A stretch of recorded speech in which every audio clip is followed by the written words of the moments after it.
Hello everyone, welcome to Metacritic. This is Matthew Way. I have changed my brand from Matthew Way to the Metacritic. Whether you follow me or not, I do detailed reviews and analysis of books, movies, and TV shows. I'll give you an honest overview of the text that I review.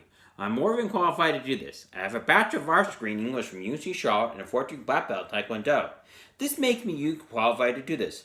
Please consider checking out my Facebook page to get links and check out the posts from YouTube, TikTok, and Patreon.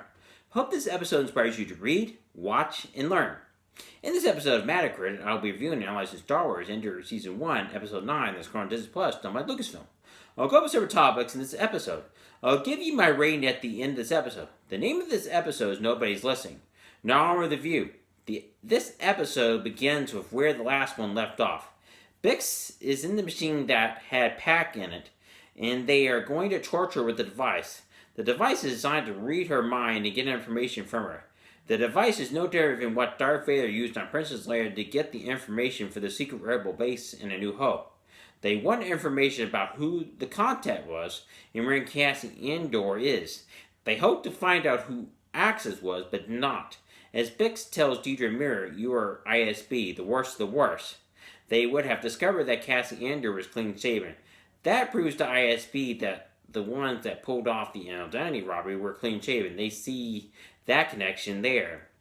Cassian Andor is on Narkina 5, working in the factory the Empire has him working in still. As he tells Andy Serkis' character, whose name is Kino Loy, that the Empire is using us. We are not important to them, we are just slaves. As he points out, they are cheaper than droids. As I would have told you, the Empire is using the excuse to arrest these people and use them as slave labor. They are to work here and do what they are told. They build the equipment the Empire uses. The old man named Olive that was working at Cassian Andor's table, which is table 5, had a stroke in this episode, and he dies because of the stroke. The doctor told him that there is no way to save him. The doctor gives the old man an injection of a chemical, and the chemical speeds up the process of killing him faster. In this episode, the viewer finds out that Vel Sarva is related to Moff Mava. Vel was the one that was on Donnie that helped pull a robbery with Cassian Andor into a cause, and some of the other people that we know about or shown earlier. It is shown that Vel comes from money, and she tells Moff that we are fighting a force that is dark, and we must understand that, as well as Skeen, the one that Cassian killed in Episode 6. Tate later tells Moff Mava that she needs to do a deposit to make sure before the Empire notices your money disappearing out of a certain account. Tay suggests that she uses a guy that could do that. She tells him this guy is a bug, and we cannot trust him. The ISB has picked up a person of interest. They plan to make it look like an accident and lure some of the rebels they are looking for. As to Cassian Andor, they want to keep his old feeble mother alive to use as bait to lure Cassian Andor. What they do not know is that they have him working as a slave in their factory, but in his assumed name. It's not revealed anymore, nothing more revealed here. It does bring the viewer to the climax of the story and set up Episode 10. It leaves questions that still need answering. I'll give him a rating. Give Star Wars Andor Season 1, Episode 9 a 10 out of 10.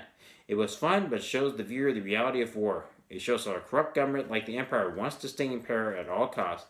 They're willing to do whatever it takes and will hurt those that threaten their power. It shows in that factory that the Empire uses the prisoners for. They do not care what happens to them if they keep them working. To the Empire, the slaves they use in these prisons are numbers, not people. You have no rights when you're a slave. Cassian is working on a way to get out of the prison, as he told Andy Serkis' character named Kino Lloyd. The Emperor does not care what happens to them. It would be difficult for the escape to happen since it is overwatered, and they need to figure out how to get on a ship to get off Narkina 5 with the prison being overwatered. That's what I compared to Alcatraz, but another prison's overwatered. It's Rikers Island. That's New York City, where a lot of those prisoners go there. Moff Mava is telling the Senate her concerns, but people are being rude and not listening to her. They interrupt her every time that she speaks out. That's no different than last year when the kid was talking about COVID and getting interrupted every time about that, and people were being rude to him. And that was a meeting in Tennessee. Please go to Metacritic.com to check out my website, and you'll find links on there to other sites such as PayPal, Patreon, Facebook, TikTok, and YouTube. Please check out my playlist reviews of Star Wars Andor Season 1 by clicking this link right now. Thank you. Please subscribe to my channel. Please like this video if you found it helpful. Please hit the notification bell to be notified of any videos of Bond's video. Please let me know what I covered down the road in the comment section below. Please share this video anyone you know. Thank you for watching. Remember, do not forget to read, watch, and learn. Thank you. Have a great day. Bye.